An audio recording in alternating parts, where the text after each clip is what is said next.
The idea in our culture is that pain is the biggest evil there is. There's actually two different kinds of pain. There's a pain that hurts, but there's a pain that harms. No, I wasn't aware of it. I just thought that, this is just how life is. I didn't believe in depression. I just got to tough it out, just be a man. Right. And just, work through your hardships. And that's life. That's adulting.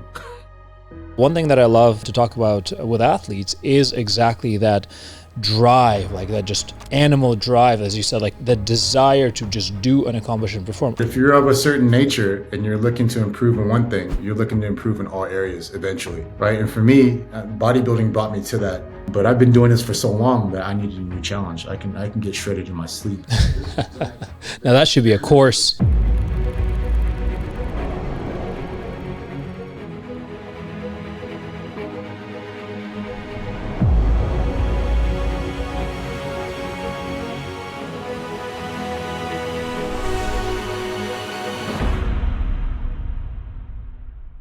All right, everybody, welcome back to the I Wish You Knew podcast. Today's guest is a fitness industry professional, somebody who's had a lot of credibility and has now used this to turn himself into a family man.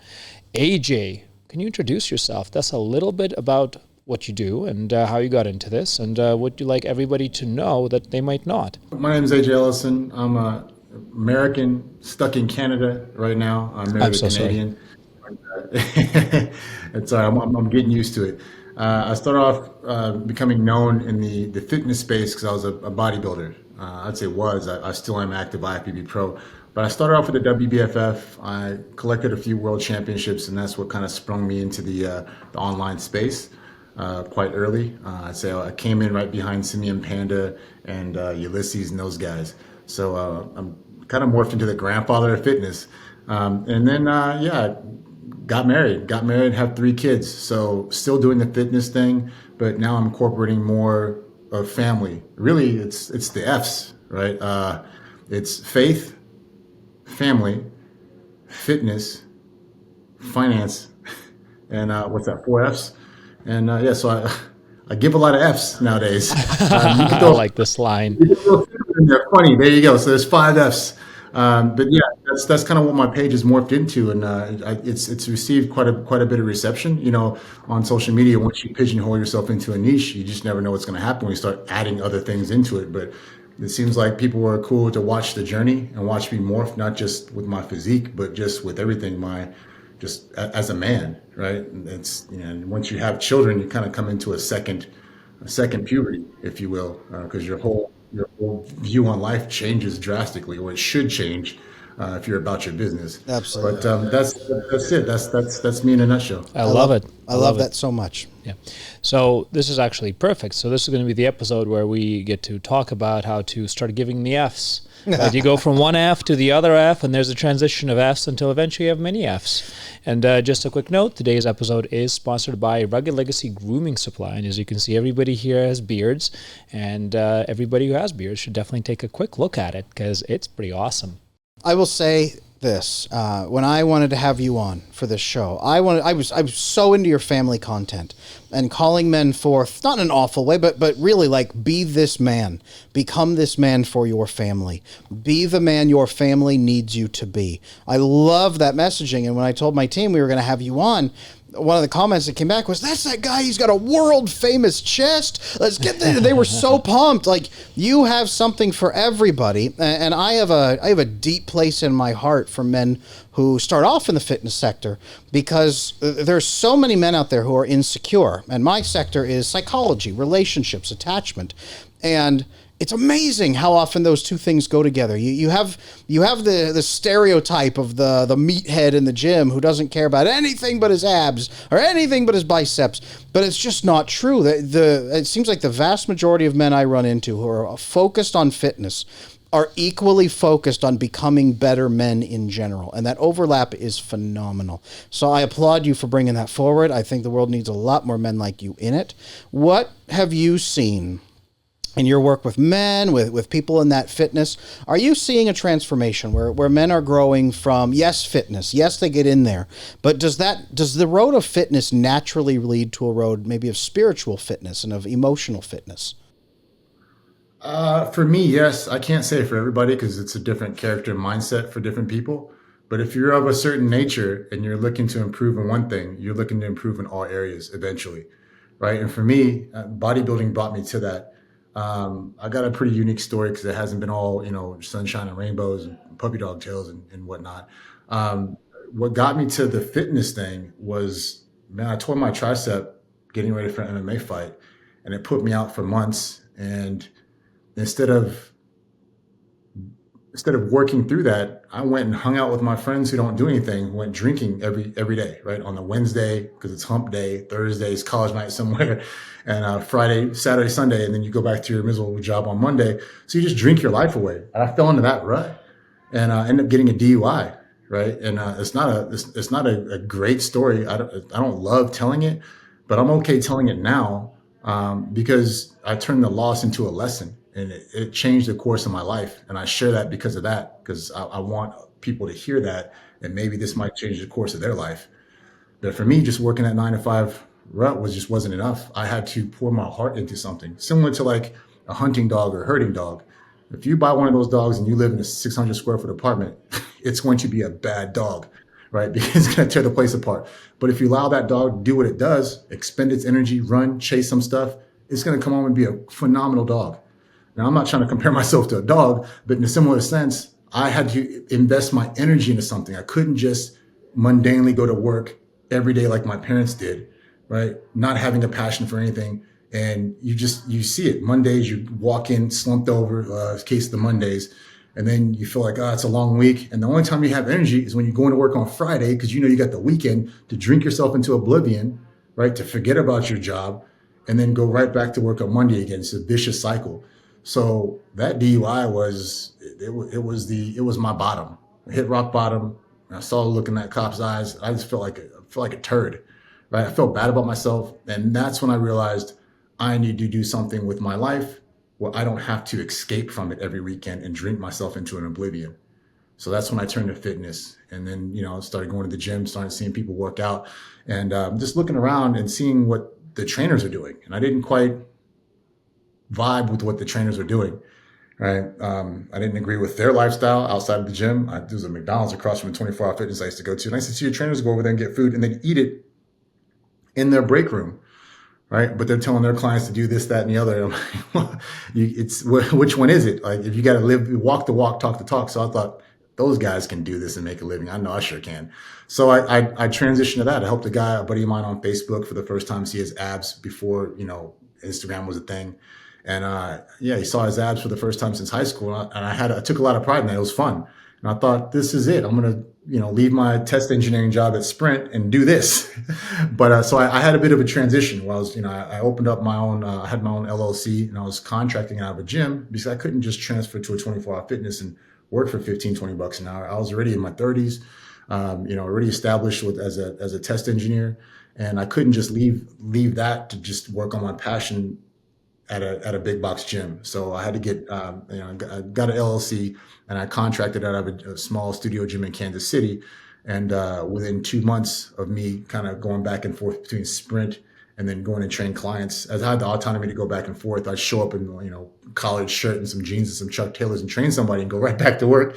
I did that for about 2 months till I was able to just say, I'm quitting my corporate 9 to 5, and I'm going to pour my everything into it.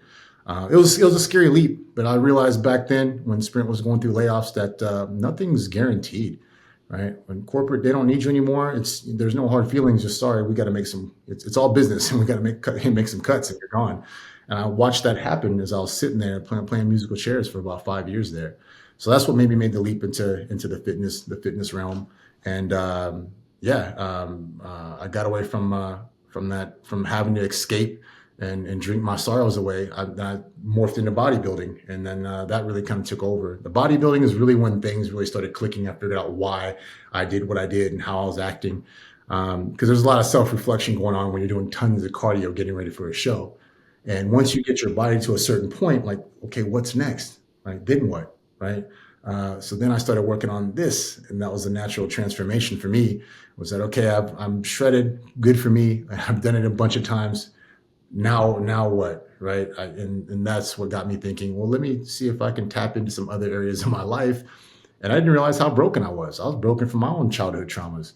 I had a very abusive father. So I realized that's what turned me into the animal that I was. I was into MMA, jiu-jitsu, track and field, a lot of one-man sport and just testing yourself all the time.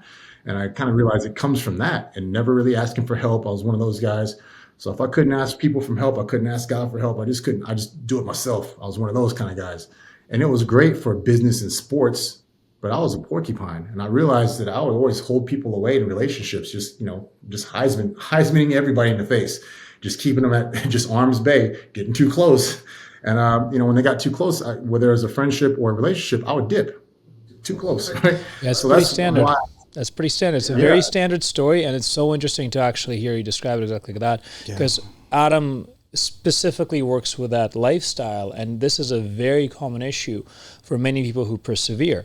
One thing that I love to talk about with athletes is exactly that drive, like that just animal drive, as you said, like not like a dog, but that desire to just do and accomplish and perform. I mean, I see a lot of awards and trophies in your background. So I see 1, 2, 3, 4, 5 of somebody with a lot of abs, definitely more abs than I have. And I can assume that there was some form of accomplishment in that. And there's that psychological accomplishment was giving you some form of purpose, but that purpose wasn't enough.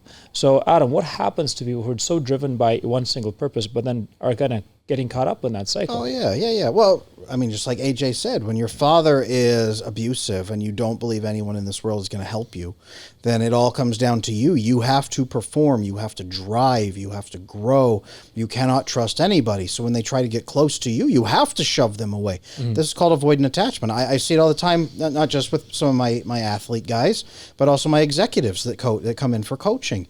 Is I have excelled in my profession. I am incredible. I've excelled in 3 professions, but I come home to an empty house, I drink, or my wife can't stand me, or my kids won't speak to me, and you keep everyone far away because you've never experienced that human intimacy. It happens a lot. Yeah. So for you, AJ, was this something that you were always experiencing since childhood? Because you mentioned your dad and that situation, which was clearly, traumatic and bad.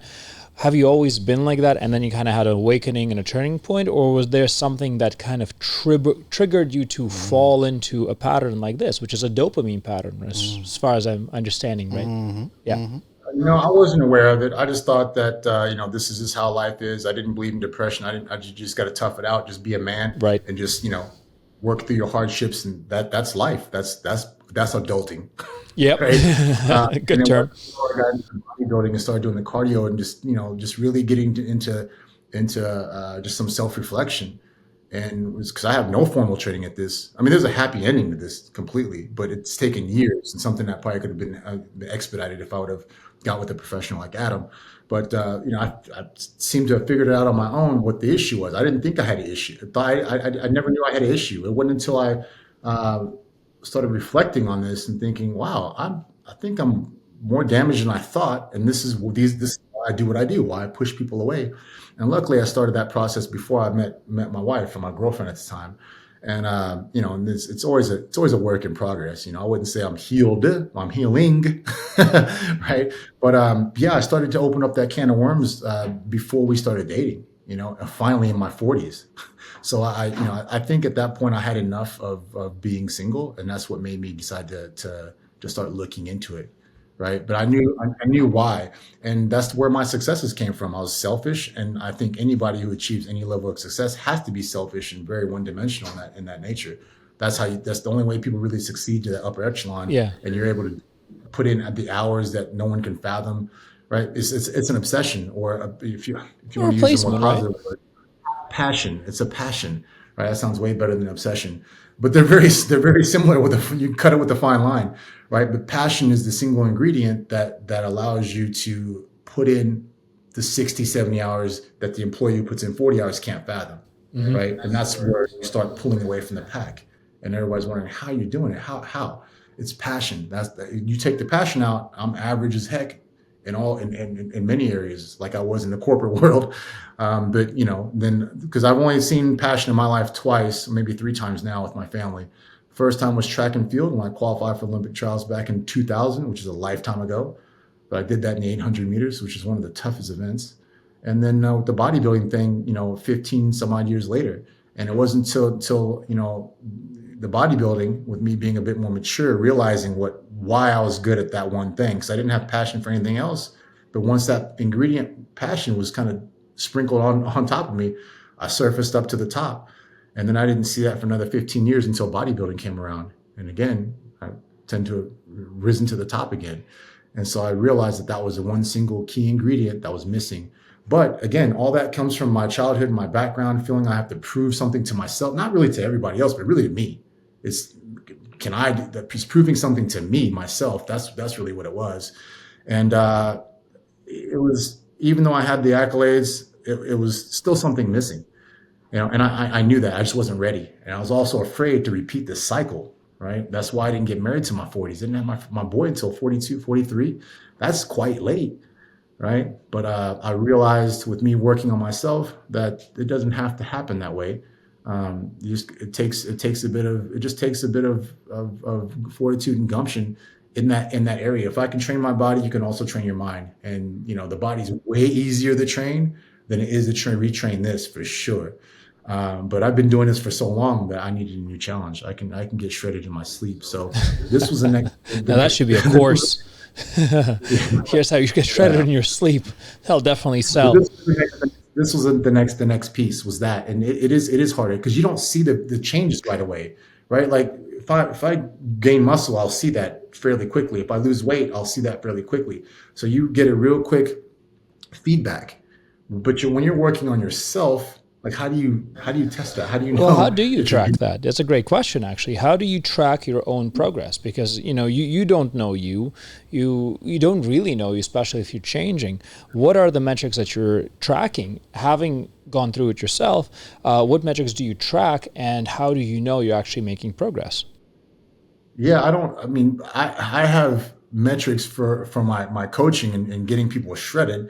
But I don't have metrics for this. This is, for me, it's more reflecting than anything else. I'm like, wow, I've come up for some air and look back, and I've moved a few meters. I've come a long way, because I know I would have handled XYZ like this in the past, or just like my father would have, right? Because you tend to repeat, those triggers tend to come back, and I see it in my son.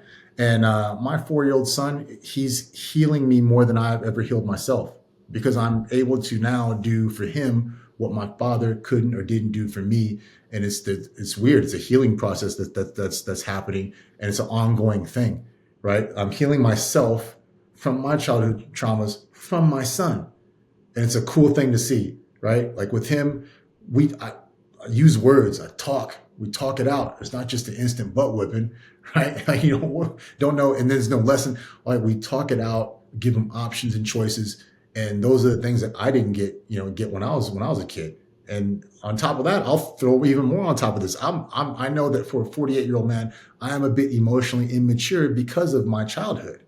I never got the chance to express myself and talk things out, right?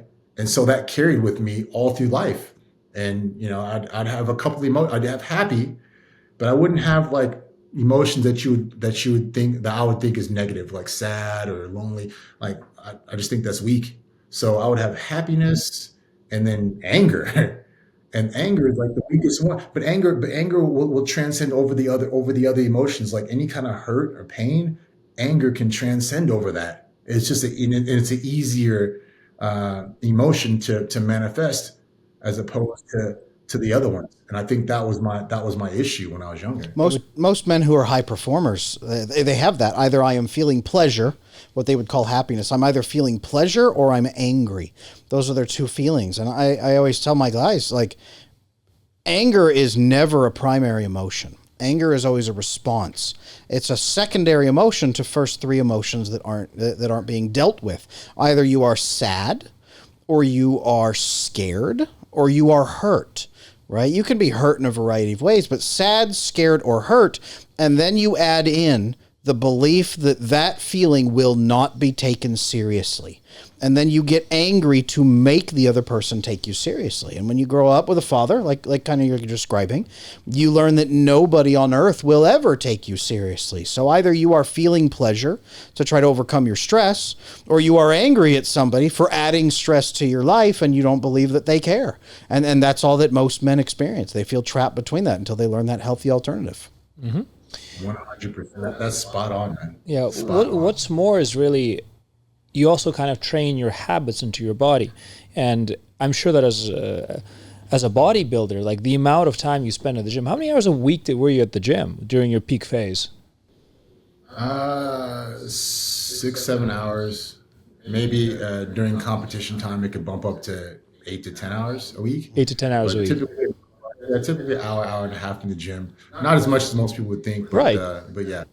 Yeah. Okay, I would love to hear more about your workouts then, because I'm doing them wrong. So most of us are. Yeah, but it is what it is. However, the amount of time you spend in the gym and the emotional state with which you arrive, it tends to, I find, also reflect on your body. Because especially if you have stress and you're working that stress out in the gym by lifting, by doing cardio, by pushing your body, you're also associating pain with perseverance. But the perseverance after can sometimes come back and have this negative effect on your psyche, because you're always used to hype yourself up. That's something that I've experienced too, that you hype yourself up following that mentality you've set in the gym. And sometimes it's harder, especially with kids, especially with small kids, to not revert to that. How do you switch modes with your young child with whom you cannot be your full masculine self and have to change and transform? How do you deal with that transition? For me, it's easy because the gym, like that's where I get to get it out. I get to be savage there. Nice. Right?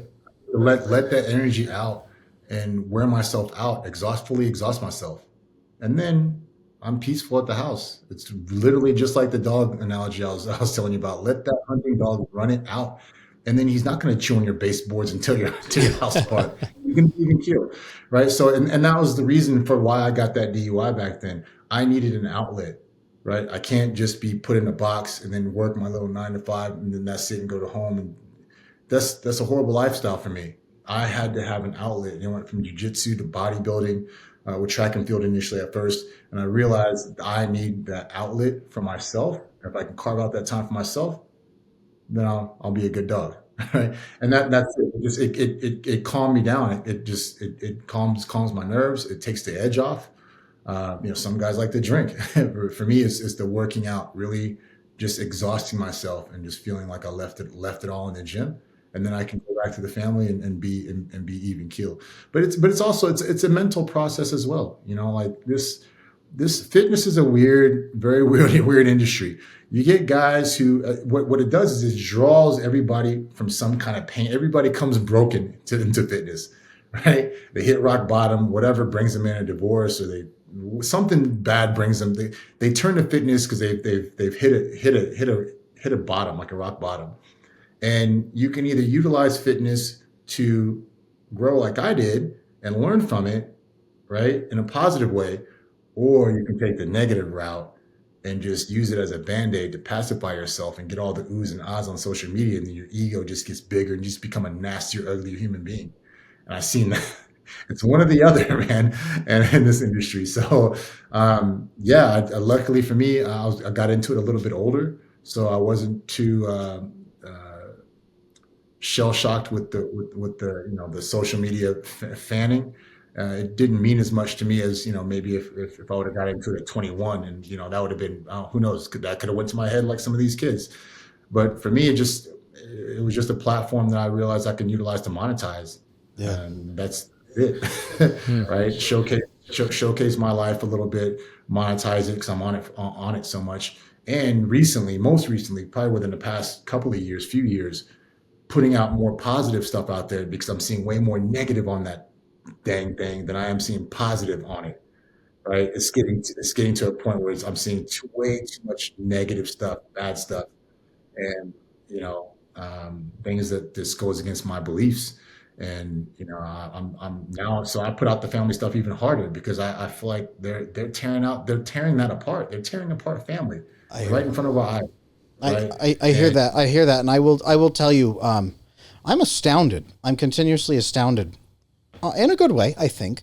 But yes, there's so much garbage on social media, but I get so many secret private DMs from, big fitness creators, and I look at their pages and it's incredible. Like, look at me. And they have all these things on there and trophies and all these pieces, younger people. And they come into my DMs and say, Adam, I am crushingly unhappy. My wife is about to leave me and, nothing seems to mean anything. What do I do?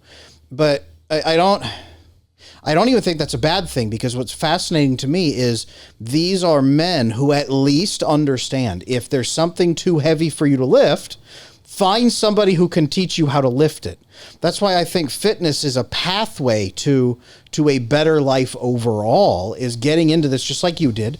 I will focus myself into this and learn how to grow, and then I'll have the courage to tackle those things that are more scary, that are harder to grow in. Have you? It sounds like that was your journey, was into fitness and then into the rest of manhood. Are you seeing young guys coming in? Are young guys coming in that you've seen? Is that their beginning for some of them? Is that the right beginning for fitness? If there's a guy at home, miserable, his wife is not happy, his kids aren't happy, he's not happy, do you think fitness is the first place for him to start so he can begin that journey? I believe it's an easy pathway into getting started, yes. And it's not just for young guys. It's for middle-aged guys. It's for all guys, really, who comes that self-realization. And I think that's what fitness did for me. Like, people like to avoid their issues, but in fitness, and especially in bodybuilding specifically, you got to focus on where you suck. You got to focus on your, not your strengths, your weaknesses, and apply pressure there, right? So when you take that concept and apply it, right, because the fitness transcends across everything. If you apply it right, then you apply it to your life, or you apply it to your mindset, right? And so that's exactly what it was. Now I'm able to talk about my weakness is a bit better and attack that instead of like trying to hide it, right? And suppress it. And that's what a lot of people do, is they suppress, because nobody wants to talk about what they suck at. Nobody wants to do anything that they're horrible at. They just want to do the stuff they're good at and talk about the stuff they're good at. And yeah, that's what bodybuilding has taught me. But I'm seeing, guys that I work with, like they over time, they open up. And then when they get their life on track, they feel better about themselves. That's the first thing, is like, man, can I do this? And they realize what they can accomplish if they just put a little bit of focused effort into something. They look better, feel better. And that's where it starts right there. And then they kind of want, I want more for myself now. What else can I do? What else can I fix in my life and make better if I just apply myself a little bit and get the right coaching? So there's also a biological change that happens when you start working out, right? You're actually changing your hormonal state. You're also changing a lot of the brain patterns that come with that. What are those, Adam? What is the science behind why working out helps? And I've experienced this myself. I've recently been getting more into fitness, and I've had to. We had our first season. I did not like how I looked on camera, so I've been working out, losing weight, doing all of that. So I'm on my own journey, and I can tell you personally, the brain chemistry changes. Even if you have good relationships like I do, your serotonin goes way up. Is that what it is? That's a big piece of it from the fitness. Your testosterone goes way up. Like, everything gets so much better, and you become so much more resilient against the uncomfortable parts of life. You get used to being uncomfortable, like you said a moment ago. You get used to pushing through and it being associated with something good. You get used to saying, "Wow, this sucks. I'm going to get so much stronger." Right? So I had an interesting challenge there. So I'm a dad too. So my daughter's 6.5. I'm divorced. But there was a period where we spent a fair number of time alone with my daughter and I. And I really, at the beginning, just as my divorce happened, I started going to the gym hard. I did my 3 days a week, 2 hours. I had my circuit. I had everything that was there to kind of help me be stable. I remember going with you. I almost died one time. It was horrific. It was the easy one, man. That was brutal. We scaled you down. But that was good, because it was the beginning of your own journey at that point. You're okay, we need to move, right? We need to change something. That's Absolutely. Good. But the challenge I had, and the reason for my earlier question, was because I would come home, and then, it was just my daughter and I, and that, determination, exactly, that perseverance didn't work with, she was 3, 4, 5-year-old kid. I just didn't have the brain components to just be able to go and apply myself towards things like playtime, towards things that are communication. And in some ways, it almost felt like a little bit of a detriment. I did work through it over time, a lot with Adam's help, because I'm actually one of Adam's clients as well, and we've known each other for a long time. But sometimes it was almost too much. Like sometimes you kind of miss these gentler subjects. So I'm curious, how did you go from being like this absolute beast of a human, like through your competitions, through all your accomplishments, towards being a good father? What's the story? I did it clumsily. Clumsily, man. It's okay. Life does not give style points. It was a work in progress. I have a unique situation where I didn't work the typical. Now I'm into my fitness career and doing the online stuff. I didn't have the 9 to 5 or 8 to 5 job like most fathers have to do, right? So my ramp up speed was a lot faster. I was a stay at home dad, right? Still providing for my family. And so at the time, we owned a gym here in Calgary, and my wife was still having to man the gym. So she'd be at the gym in the evenings, but so the baby would be with me most of the time. Wow. Right. So so I no nanny. So I realized no help, just with you. No nanny. I read something a while back that said, the 0 to 7 is the most impressionable years of a kid's life. Lots of things get locked in. Yeah. And it's best that the kids spend as much time with the parents, right? Not somebody making minimum wage taking care of kids, with the parents as much time as humanly possible. So that's what we did. And but he spent a lot of time with me, and I realized without mom being around, the nurturer, the kind, like I couldn't just be my aggressive, dominant alpha male self with this baby. I just couldn't. Right? So I learned quite quickly that I had to be a different person for him. I had to put on a different hat, right? Otherwise, he's gonna end up like me or maybe worse. So but it was a learning process as well.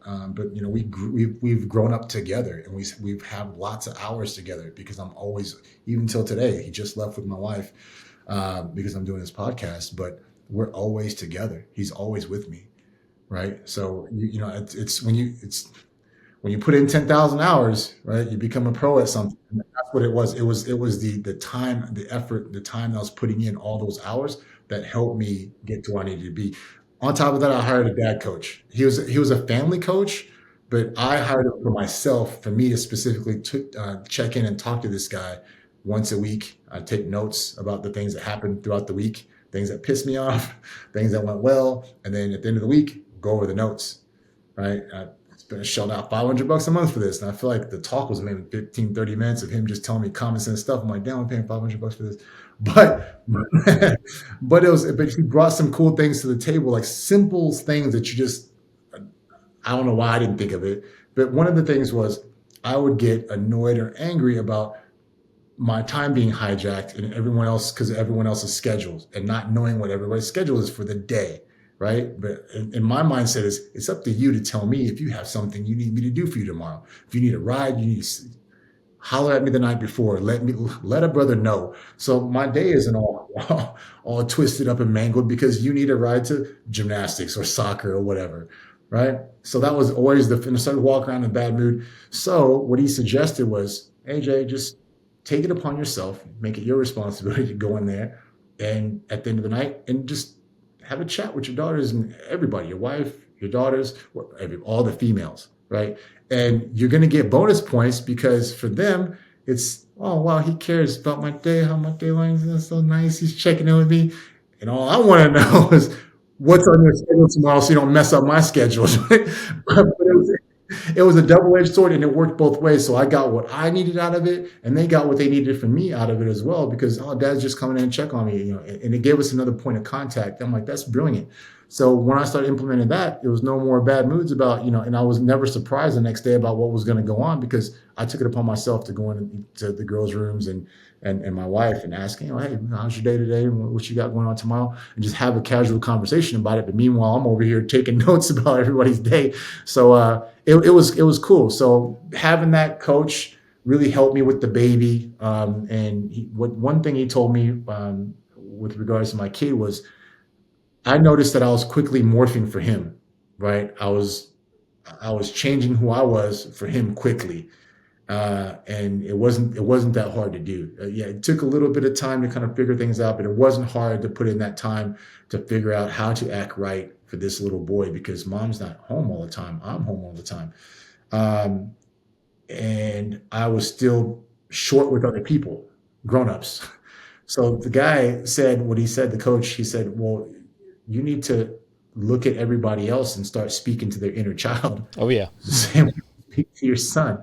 And that gave me a different mindset to deal with adults as well and be a bit more lenient, a bit more nicer, a bit more kinder, right? Take the edge off. I didn't have to be that porcupine of a person anymore. And that's what really rounded me out, man.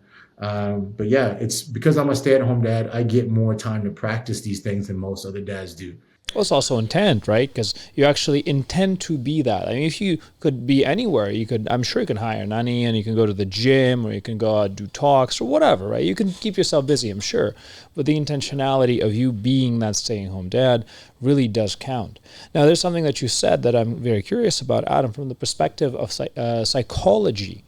What is this inner child phenomenon? Who are we speaking to? Is this thing even real? Well, I caught that too. What you said was you go out there and you speak to them gently, you take care of their needs. And what we talked about a moment ago was that anger, right? The anger that if somebody has a hurt or they're scared or if they feel like no one will ever take them seriously, then they become that porcupine. They become angry. What you're doing is you are training your children in a wonderful way to believe that their family will care. Their family will take their hurt seriously, their fear, their sadness. We will take you seriously. You're building human trust, and you're teaching your children to trust other humans, at least family. What you're building is what's called secure attachment. You're fostering a very secure attachment so that your children, their stress levels will be lower, all their hormones improve in the best way, they're more resilient against cortisol in the future. Everything improves biochemically because you're teaching them that somebody somewhere loves them. So it's not just you're being a good dad, you're taking care of it. I mean, you are, but you are biochemically setting your children up for the rest of their life to have higher quality of life and perform at a higher level. That is fantastic. That's what every father needs to be doing right there. So it's basically building secure attachment, but just at home through continuous example at 10,000 hours, right? It's 10,000 hours, and kids need a lot of proof. You know, I'm pretty sure that, people measure dog years, should start measuring kid years, because that stretch from 0 to 7, it kind of flies by, I'm sure. You have how many kids, AJ? There's 3. And the two were adopted. I didn't get a chance to come into their lives until 7 and 9. Gotcha. Luckily, they were girls, so it was a whole lot easier. And even more ironic, they look like me more than they look like my wife. Interesting. So I think that helps also. But so I was I was worried about that transition also. But I adopted the girls. They're mine. They're legally mine. They call me dad. I am dad. And financially, legally responsible for them. And then we added, courage shortly after we got married. So now there's 3 amazing total. Lovely. But that time flies by, right? He said he's 4.5 now, right?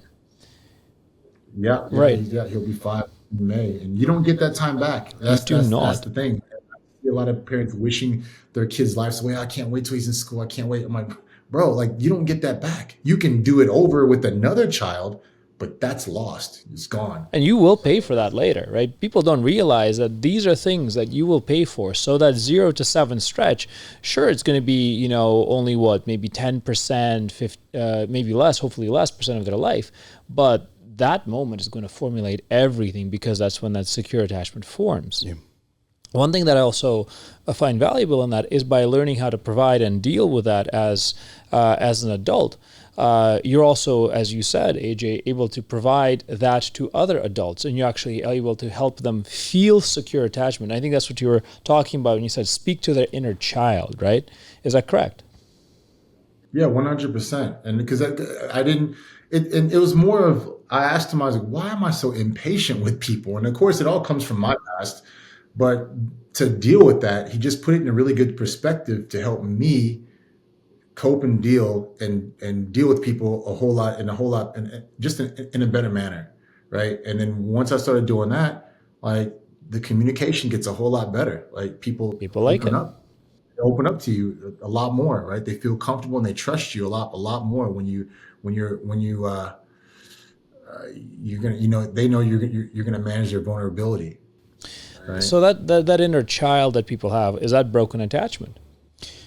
The idea goes through internal family systems, especially, that we all have an inner child, and that inner child either was nurtured and has now grown more into an adult. But the people who fixate on like inner child idea, it's the people who were wounded, the people who weren't cared for, the people who weren't nurtured, and they do need to go back and get those wounds met and get those needs met so that they can learn the lesson that there's somebody else on the planet that cares about them, that will love them or help them in any capacity. We don't heal until we receive that, whether we're kids or teenagers or adopted or now as you're training people in and helping them and being gentle with them, or they're working with me or whatever it is. Until you get that healing and until you learn that you can trust other humans, even just a couple of humans, you will stay broken. So there's one thing that I really like about this conversation, and that is that concept that fatherhood heals you. And it heals you not just towards your own internal family, but it also heals you in your relationship with yourself, in your relationship with others. And at the beginning of the call, AJ, you said that there's a big component of this is faith, right? So how does faith play into this healing journey? What did it do for you?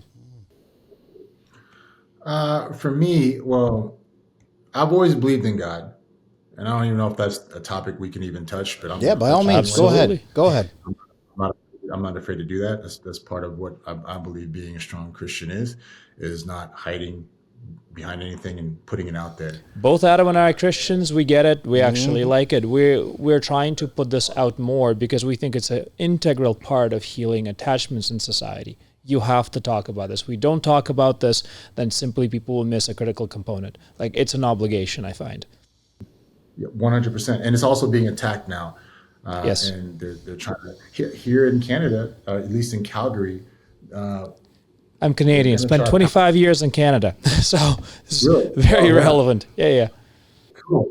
Well, here in Calgary, it's going to happen in November. They're going to try to pass this bill saying that you cannot read the Bible in public, because hate speech is not tolerant, right? And man, when you push tolerance to this level, it's not good. Bad things happen. And so, anyways, I'm strong on my faith now because of what I've seen happen over the past 3 or 4 years. And I was I would say armchair Christian for a while. Go to church on Sundays when I could, here and there, but work got in the way, travel, whatever. I was busy, right? And so pushed God down 4 or 5 notches on the rung, and no more. He's number one now, and regardless, I've it took me to my 40s to start reading the Bible, which is sad, but I'm here now doing it on a daily basis. Drag my family to church or take my family to church. They actually like going to church on Sundays now, regardless. We're not fitting it in when we have time. We're going to fit our life around it now. And I kind of lost track of the actual question, but talking about this faith thing, but it's really brought me back, especially with what I see on the internet, what I see on social media, what I see at the Super Bowl. I just see a lot of rituals going on that I'm just not down with. And so I'm a bit more vocal now, especially since I do have a platform. Now I'm going to try to use it, even though they censor me because I talk a certain way. But I'm going to use that platform to talk, to put some more positivity out there, and if I can direct and guide some more people to their faith, then so be it. That's what I'm trying to do. I hear you, and to both of your points, I had a client come in not that long ago who's in his 70s. And he had never explored religious faith of any kind. And he started working with me on his attachment, his childhood wounds. And even at 70, you're still going to have childhood wounds if you don't deal with them. And as we worked through them, he started exploring this concept of faith. And he said, I've never given religion a chance. And I'm very Christian, but I don't push it on anybody. So I said, okay, if you want to talk about that, I'm here for it. So he started reading the Bible at 70. And he said, I have read pretty much everything except the Bible. Why has it taken me 70 years? And then he was going through it saying, Bill, people told me that it said you have to be judgmental and hurt people and treat people like garbage. And that's the opposite of everything I'm seeing in here. And I said, yeah, when you read the Bible and follow it, it forces you to care for other people. It forces you to listen and nurture them and care about their wounds. You have to. It's not an option for you at all, so you have to explore it. So has that been surprising to you, of seeing that depth of everything you're learning out in the world that works? Now you see that it comes directly from that book. 100%. It's a definite reflection of that. But a lot of times the word and what's being put out there, it gets misconstrued. You know what I mean? Something simple as like Tupac had this saying, "Only God can judge me." That's not necessarily the case if you really read the Bible. Now, being judgmental is wrong. We're not supposed to do that. But as Christians, strong Christians, we are supposed to hold each other accountable, right? So it's not only God can judge me. That's false. That's not even in the Bible anywhere, right? But what is in the Bible is that we're supposed to hold each other accountable, and if we're messing up, we're supposed to tell it with love, right? Tell each other, right? So we don't continue doing those things, because will be a judgment one day, and that's the final call. So man, if I'm messing up, my brother, tell me where I'm messing up so I can fix this, right? So when I do come to the final judgment, I pass the test. That's love, right? And the thing about this whole tolerance thing and this which weird way this society is going, like tolerant, like you got to be intolerant for some things. You just have to be, right? Like for instance, like I'm intolerant when my kid's playing in the street. I'm going to be intolerant of that because I love that knucklehead. I love him. I'm not going to let him run around the street. That's stupid. That's not smart. So I'm not going to tolerate that, right? And when you go to a point, if I just let him do that, that's not love. And that's the way we're heading now. The society is just maximum level of tolerance, and that's not love at all. Like I don't know what that is. Well, it's dysregulation, right? Tolerance in this space is the hyper focus on, say, sensitivity, right? We're removing kids and people's rights to feel negative emotion. They cannot feel negative emotion. We cannot tell them that something they're doing is negative. We cannot even point out to them that they're causing negative things to themselves, because it would be mean, and by consequence, you're just abandoning them. You're preventing them from, first of all, learning how to persevere, right? You know, people are starting to talk about the fact that fitness is now oppressive. I go, how? That is the thing that gets people out of horrible situations. It's the thing that physically heals their bodies, but they say, well, you being fitter than me is oppressive to me. Mm-hmm. I cannot fathom the logic in that statement. But the logic really stems from the fact that we now must create a society of pleasure, right? If we were talking about biblical terms, we have a couple of stories over how that went and what happens, but those are truly cautionary tales. And the cautionary tales really play into the idea that suffering, perseverance, overcoming challenges is a part of life. Somehow we are taking that away. Victim mentality to the fullest. That's exactly what they play into, that victim mentality, man. That's the way we're going. Well, and there's two different. So the idea in our culture is that pain is the biggest evil there is. Right. Right. But there's actually two different kinds of pain. There's a pain that hurts, but there's a pain that harms. And what we've done is said that if you ever even do anything that hurts somebody, then you are harming them automatically. We've removed those two things. Hurt is discomfort. It's displeasure. I at one point, a couple of years ago, I fell down. I hurt my shoulder. It was really injured, and all I did was kind of just curl it up and baby my shoulder for like 6 months. And then I finally talked to one of my friends who was really big into fitness. He said, "No, go work out your shoulder. Go do." And I said, "But it's going to hurt." And he said, "Yeah, but the muscles will build and it will correct. Do it smart and careful." So I did it, and it hurt and it was uncomfortable, but it fixed it. Oh my gosh, it felt so much better after just a few workouts. I was harming myself by refusing to go through a little bit of hurt. And it seems like that's to a large extent what we're doing in our culture now, is never, ever, ever let anybody ever experience any hurt. But what they're going to do is experience overwhelming harm later on as a consequence. Well, let's build on that even more, because what's happening here is that you're prohibiting people from talking about hurt, right? So by doing that, we're removing the diagnostic component, because, if you didn't tell your friend that your shoulder was hurt, you would have continued going about it the same way. And sure, it wouldn't have made you feel bad about yourself, because I'm sure if you look back and said, well, like, why did I do that? Why didn't I start working out from, day one? Only you don't want to work out right after an injury, but you know what I mean, as opposed to waiting for this long. So part of the challenge that many people have is that they don't want to talk about hurtful things, not just because they don't want to talk about hurtful things, but also because they don't want to hear about things that they could be doing wrong. The criticism, exactly what AJ said, right? Brother, if I am doing something wrong, just please tell me so I can fix it, because we're on a timer, right? We got a judgment coming. If you don't believe in that, that's cool, but you are going to be dead one day. And not only dead, will you also be old, and your judgment will not just be the one that's going to be when you're, dead in front of God. You're also going to be lying in your bed at 75, reflecting on your life, saying what to yourself? And if you screw that up, and as AJ says, nobody tells you, what's happening here? Why are we doing this? I don't understand. The pain that you don't face, and the hurt that you don't face, and the wounds that you don't face are what eventually destroy you. Not kill you. Yeah, we'll all die at some point, but the things that can destroy you as a human, that you live your last 20 to 30 years wailing in regret and anguish, it's not the things that just happen to you. It's the things that you don't resolve. Learning to face them through fitness teaches you, exactly like AJ said, teaches you to face the parts where you suck, the parts that are awful, where you're bad. When you face those, when you gain that courage, when you gain that diligence to address your weakest areas, you don't get destroyed. It's true. But AJ, there's one thing that you do that I love, and you focus on dad fitness, right? At the beginning, we talked about the different F's: finance, faith, fitness. What was the other ones? Family and fun. Family.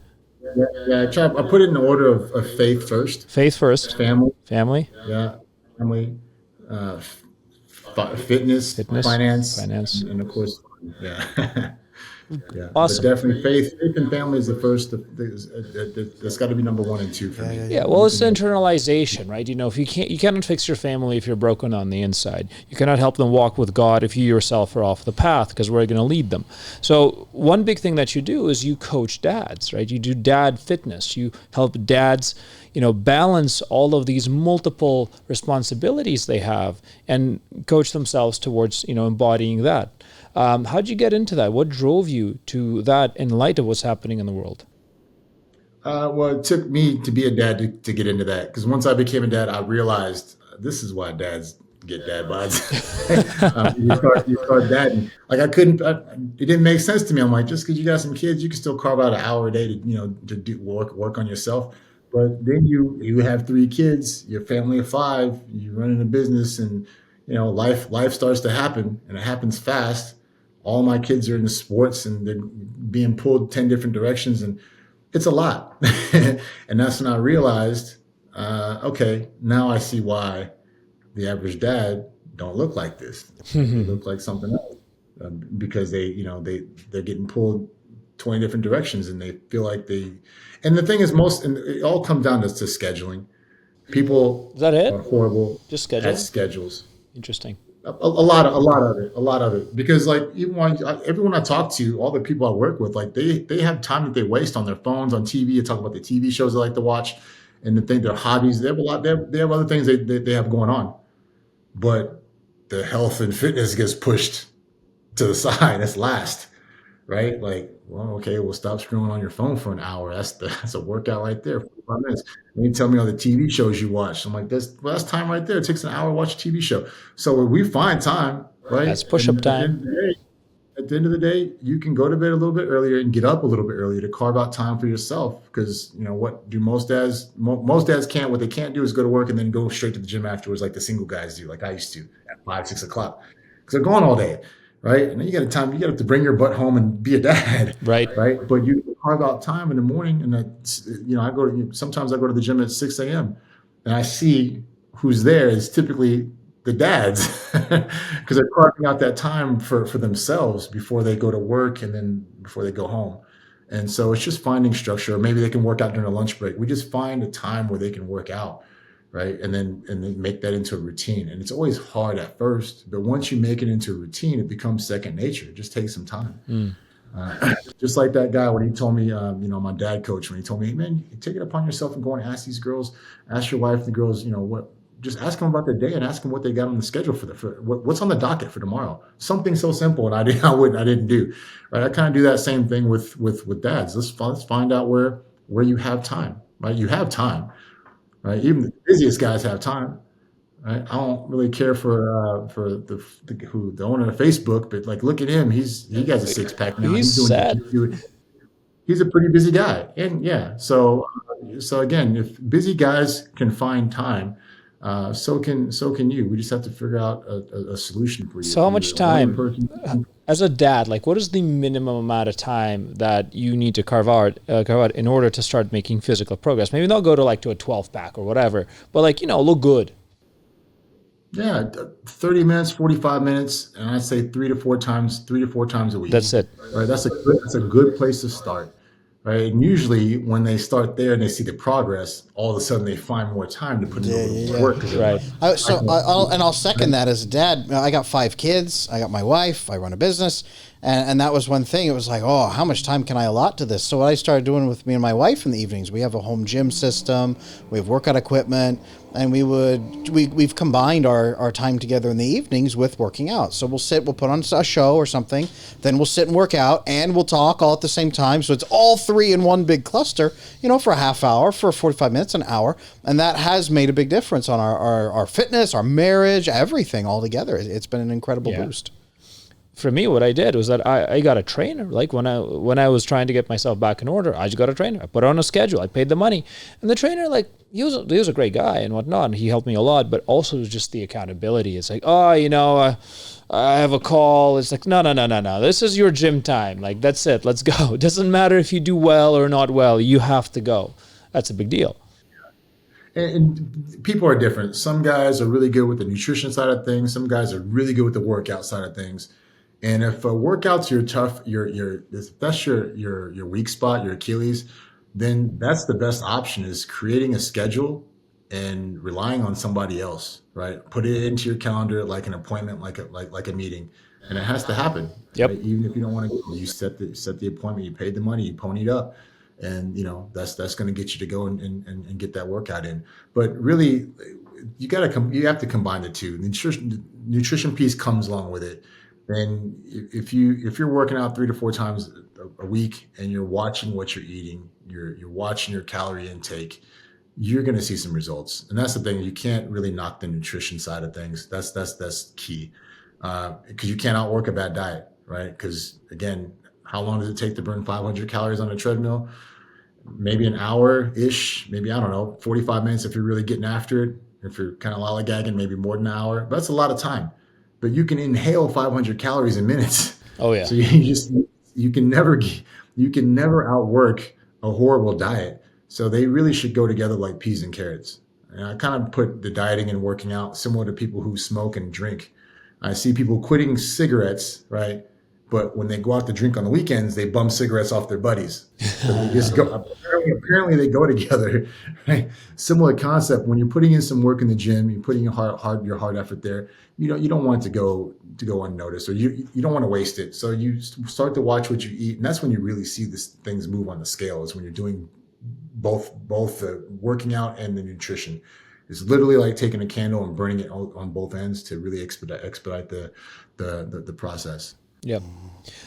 And that's fantastic because it also helps you understand that your body is susceptible to multiple levers, right? Your nutrition will change the way you operate, whether or not you're working out, but combining with something else and then adding this multi-layered approach, the ability to have this cohesive, integrated system towards health is crucial to operate in the modern world because it's so damaging in many different directions. We talked a little bit about, kind of the attack on the family and whatnot and the attack on principles and values, but there's also an attack on health. There's also an attack on nutrition. There's an attack on all sorts of aspects of our lives. And it's very difficult for men, I find, especially to deal with that because, especially if they're fathers, they're new fathers, they have a lot of obligations. There's no system that helps them balance to say, when is it okay to go to the gym? gym? When is it okay for me to spend an extra, $20 on a grocery bill to get healthier food? When is that okay for me to say, no, I'm now going to put myself to bed, not at 2 o'clock in the morning, but at actually like 11 o'clock so I can get my 7 hours of sleep? How do you help people regulate that, AJ? Like, how do you help them set up a system where they can maintain all of those things at once?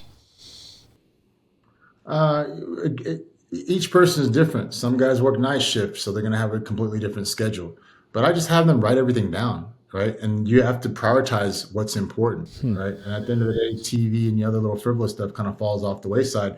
And there's not a lot on the plate at that point, right? They have work, family. After that, that's kind of really it, work and family. So then you got to put the health and fitness right behind that, or schedule it. That has to take priority, at least for now. If you have goals, right, your goals have to be in line. Like, you can't say you want something like, I want a six pack. So where I used to work back in my old, when I was doing one-on-one coaching in Kansas City, we had this wall of transformations. It was a massive wall, and what people would come in and they would stare at the wall for a while. And what everybody's doing is they're looking for someone that looks like them on the wall. And they're like, oh, wow, that guy he went from that to that. I want that.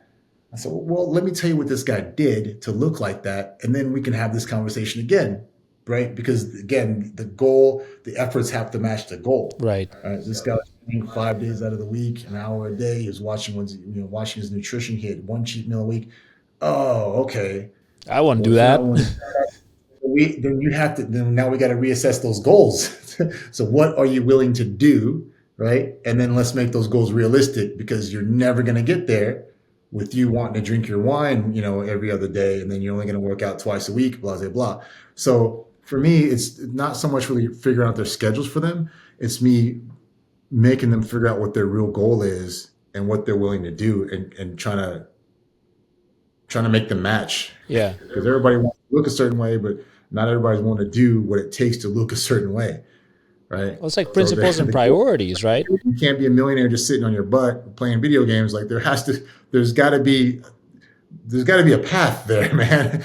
Right? Same concept in fitness. Like, you got to have there's certain things that has to be done. Otherwise, you're not going to get that. Mm-hmm. The same way you're not going to have your finances straight if you don't have a plan that's going to get you there, and you're going to apply yourself and do all the steps it takes to get there. So again, just making people realize that your goal has to be realistic with what it is you're willing to give. It's a give and take, what you're willing to give up. For me to get a degree, I had to give up a lot of money and a lot of my time to go get that degree, right? What are you willing to give up if you want to look like this or to feel like this? Because it's not just about the looks, it's how you feel also, right? Off 50 pounds off a guy, all of a sudden his knee issues aren't knee issues anymore. It was a weight issue. He got the weight off and his knees feel better. He's chasing his niece and nephews and grandkids around and whatnot and having an awesome time. That's what does that mean what does that mean to you, right? For him, it meant a lot. That's why he went through that process to hack off those 50 pounds. He realized that was his health. His health was weighing him down. And he didn't have the energy, and he felt like he was an older gentleman. So he's like, I want to be around longer. I want to be able to do things with my grandkids and my nieces and nephews or whatever. I want to be around for them. And so it's just, what are you willing to give up? A little bit of discomfort for this goal that you're trying to achieve. So it sounds a lot like the principal conversations that you have with your clients. So I was Adam's client years ago. I still am, although we do a lot of work together. And the first thing he made me do was, I remember this vividly, he made me go through 150 questions. He had 150 questions in an Excel sheet. He just got me on a Zoom call in the middle of COVID. It was just a nightmare. It was a disaster. It was just a terrible situation. And he just quizzed me. And I go, why? Why do you care? And I think he came back to me and says, well, why do you care about this? Like, tell us a little bit more about why you do this. Yeah, so what I ran you through, and you may not even remember, was symptoms. of, are you horrifically anxious all the time? Are you depressed all the time? Yeah. Are you having panic attacks? Do you have trauma flashbacks? What are your relationships like? Are you happy?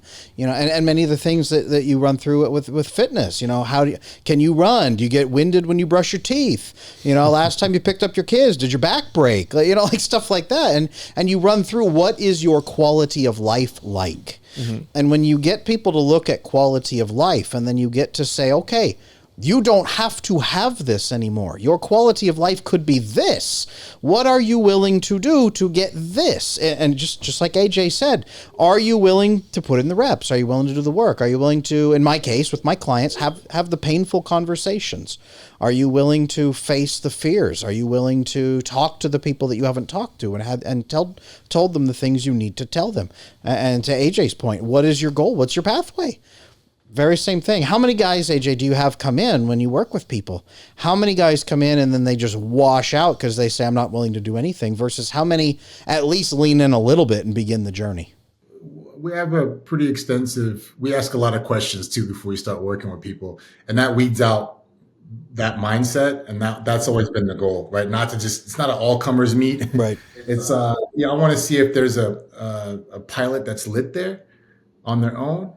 And if they're willing to help themselves, then I can help you too. But if it's the excuses and you're blaming multiple trainers, like, I'm going to be another trainer on your list that you're going to blame. So next, right? I'm not even going to work with you. But if you're genuine, and I ask a lot of, I want to know their why. And if they have a compelling why, then that's usually a good sign to work with somebody. Because there's going to be times, it's life. There'll be times where you don't want to work out, times where you don't want to follow your nutrition. Right. And you don't feel like it. And if you're a person that always falls into that, like, I don't feel it, and you fall apart, then this isn't going to really work. So your why has to be pretty compelling. Your why is what drives you to do the things to do this. And I get asked all the time, well, how do you stay so motivated, AJ? You're always motivated. I don't know a single person in this world that's always motivated. They're just not. Right. If you show me that person, and I'll show you a liar.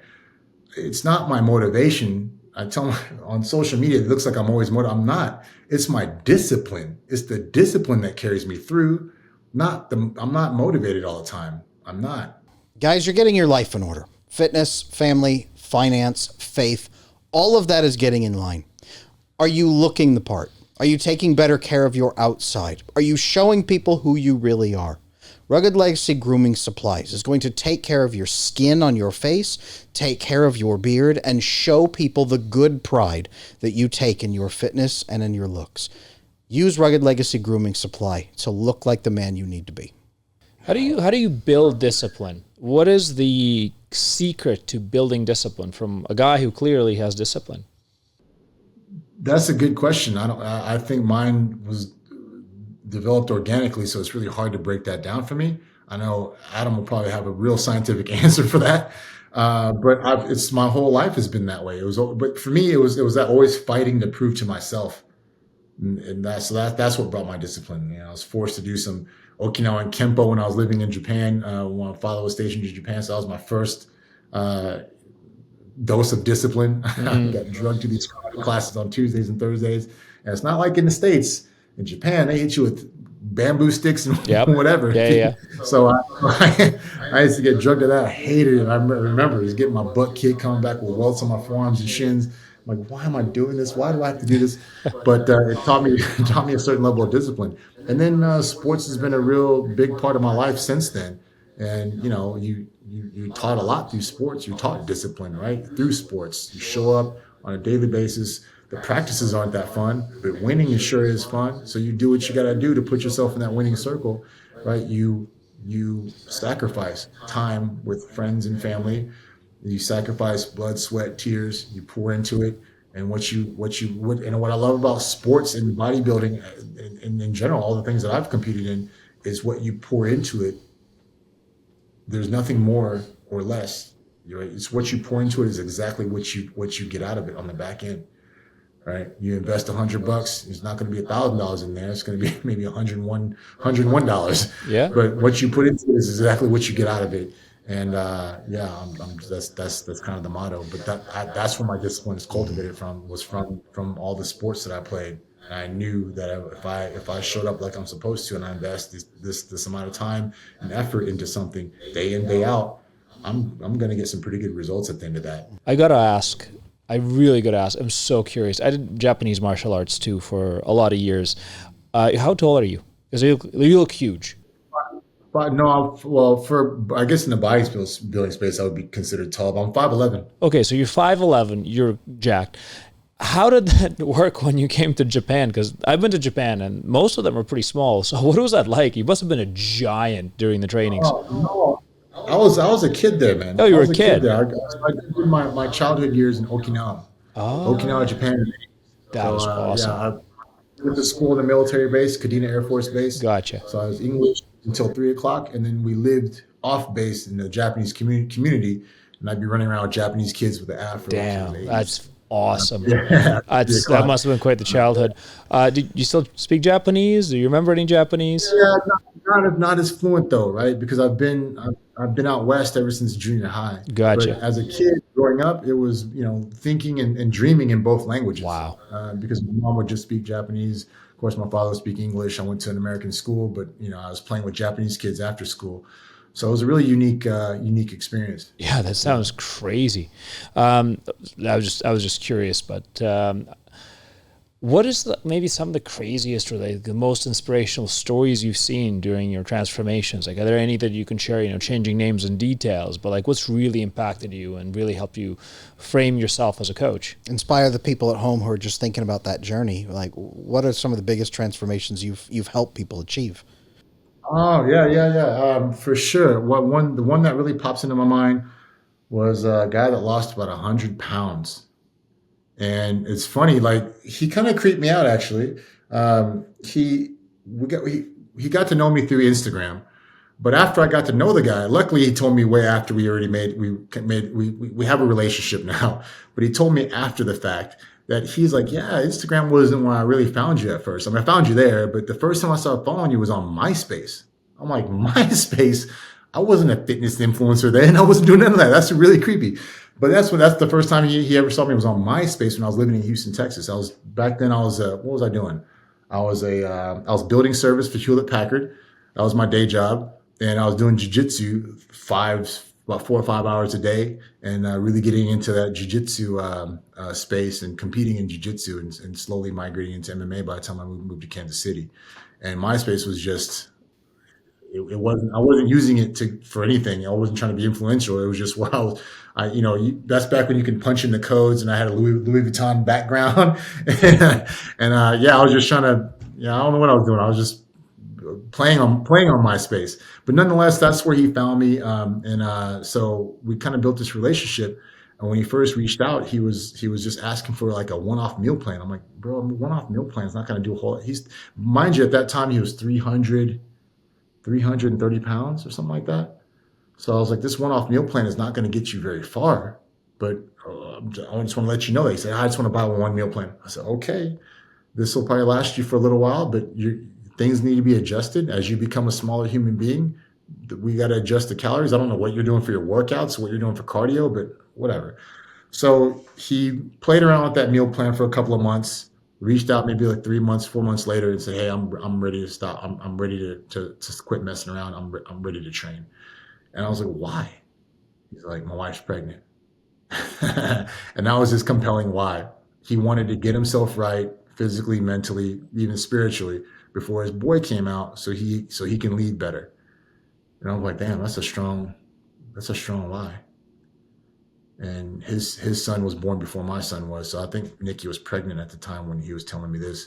And I'm like, well, let's go. Like we don't have a whole lot of time because when that baby gets here, your schedule's about to be messed up. So let's get in shape first, right before the baby gets here. And it took about a year and a half or so. And he hacked off, 90 something pounds, I believe. He went from 330 something down to 180. When it was all said and done, it was 185, 189. Did a photo shoot. It looked amazing. Saw his abs. I was impressed. And we had a few heart to hearts because in the beginning I didn't think he was going to do it. I was like, bro, you're not applying yourself, right? And that's one thing for me as a coach is I'm pretty straightforward. You have to be. in a certain way, right? And it has to be done with love. It's all love. But, I'm not your friend here. You got enough people at home, your wife, your buddies all stroking you, telling you how amazing you are, right? Not keeping you accountable for anything. I'm not that guy. I'm the guy that's supposed to keep you. That's what you pay me for. I'm supposed to keep you accountable, right? I'm supposed to say, hey, you're doing a good job when you're doing a good job. When you're not, I'm also supposed to say, hey, you're not really doing a good job. What's up? Well, what can we do to get back on the right track here, right? That's what I'm here for, right? I got to be intolerant a little bit, right? Like, again, tolerance to the max is no love at all, just taking people's money. So you got to call people out in an appropriate way. And once we did that, there's two people I didn't like that. But once that happened, once that conversation happened, something clicked. Something clicked. He was on top of his diet, his nutrition. He would prep his food, 2 times a week for the whole week, and he was money balls. And I saw the weight just kept coming off systematically. The guy was a beast. And I think crazy. He went out to Ohio. Yeah, he had a photo shoot either. I think it was in Columbus, Ohio, or Atlanta, Georgia. I can't remember exactly where. But when I saw those images, I was blown away. Blown away. It's like what you say, Adam. It's like give a man purpose and he'll crawl over broken glass. Yeah, no kidding. That's serious. To that point, it's so true. Like there's clients that come in and they'll ask me like, well, how am I doing? Well, hey, Adam, I'm having this thought. Hey, what about this idea? And I'll ask them, look, do I have your permission to be honest with you? And you know the I look. remember when you asked me that. They I'm always just like, stop and they kind of look at you like, yes. And then you tell them what you need to tell them, and they go, and but they always right. Oh. But they go away and they think about it, and then they come back, and the good ones, the ones you know are going to make it, they come back and thank you. And they say, thank you for calling me out on that. Like when guys come to me and say, Adam, I need you to tell me honestly, like, am I the one that's ruining my marriage? And my wife tells me that I'm the problem. And I'll say, how honest do you want me to be? And they'll say, well, all the way. And I say, okay, you are at least 75% of the problem in your marriage. You need to scale this back so that she even has room to step forward and become your wife. Because right now, she doesn't even have that room. She opens up to you, you're just going to shoot her, man. So they go, oh, and they step back. Then they come back and say, thank you. You actually told me what I need to say. So they step forward. They step in, maybe not 175, but they step in 50%, and they give her that breathing room, and she grows into him, and they're blown away by the impact that they've seen. Like the guy losing almost 150 pounds there. Yep. When you can give someone when I was growing up, we used to call it tough love. Now they call it abuse. But when you give someone tough love, they grow. It's a phenomenal thing. Yeah, it turns out coaching people is hard. The best advice I ever got from Adam started with a voice note, and the voice note went like this: Andrey, I had to pull over for this one. And then just like this stuff that followed, I was just like, I remember. Ouch. I remember. I got a voice message from him driving, and you're a coach, AJ. You'll understand this. I got a voice note from him driving down the road, telling me what he was thinking about doing, and I did. I had to pull off to the side of the road. I said, I'm not driving all the way home. I'm going to stop him now. So I pulled off to the side of the road, and I sent him this 20-minute voice note. It's true, and it changed everything. Yeah, it was an intervention like at the highest order, because it literally started with those words, and I just said, wow. And it was gratitude. A lot of it was also gratitude, because somebody would actually give enough of a damn to actually pull over. Like, who would you actually pull over for? Like, come on, like, what was this about? And that was a big deal, right? Somebody actually taking ownership and responsibility enough to intervene, to take a step out of their day. It does mean a lot to people who are going through a coaching scenario, to people who are learning how to trust, but also learning how to train and learning that discipline. Well, and back to fatherhood. I mean, if you take, like AJ has, when you take that moment to step in with your kids, they see the transformation. They see the changes. They see your growth. They may not track it the same way and understand, but they'll actually see you changing and improving as you lean into the bond with them, and that makes them grow. They see you putting in that effort. Even if you're 400 pounds, angry, tired all the time when they're born, you grow as a man as they grow as a child, and they actually, as the relationship deepens, they start to understand that that's because of your love for them. Yep. And that's an excellent way to be not just with your kids, but also with yourself and with your friends, with everybody around you. Because again, going back to what AJ said, like, brother, if there's a problem, I want to know about it so we can all benefit together. And there is a collective win here. That coaching relationships, friendships, family relationships are collective wins. This is not a zero-sum game, which a lot of people believe it to be. It is all about creating something that's greater in the sense of, unity, love, health. Like, it is not something that is a resource. There's an abundance of it only if we can share it.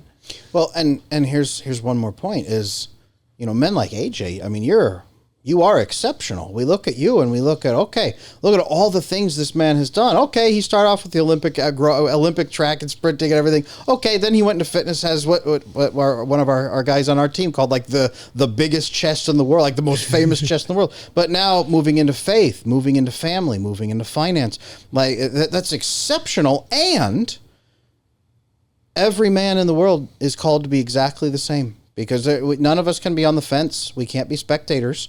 And if you're going to stay a single guy for the rest of your life, sure, you can play video games. Yeah, you can. You have the luxury of being a fat dude who plays video games all day and doesn't haul butt. But if you are going to step into the arena and become a father, then you must become exceptional. Not perfect, but you must strive down that exceptional path, as AJ is leading so many people. When we called in with AJ and said we're going to get AJ Ellison, and everybody on the team was like, that guy, for different reasons, because you had called out so many people on the team. That's what made the difference, and that's what every man needs to become right there. I personally really like the clips you have on your Instagram with you and your wife, and the evening prayer you guys do, and just the very sensitive and like sweet moments. It's really nice because you're a tough dude, you're a big dude, and just seeing that romance that you guys are able to foster is fantastic. I actually had a last question before we start wrapping up. How do you nurture that level of trust and love with your wife? What is kind of your biggest secret, if you're willing to share it? To be honest with you, she brought that out in me. Oh, interesting. She softened my edges. So I can't take credit for that. That's all her, 100%. And she's been a patient woman with me. And so that's the secret, right? Is letting go of control. That I had total control of my whole entire life, right? And then I let him take control and let my wife take control as well. And that opened up a lot for me.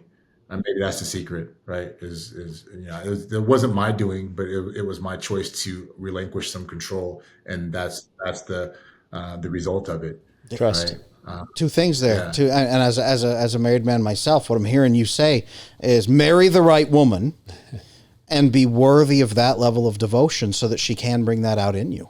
And do the work. Do the work. Actually do the work. Not just, be worthy of it, but all the time do the diligent work you need to do in order to allow for it to happen. Because the act of relinquishing control is an act that you have to continually do. It's not like a one-time thing, right?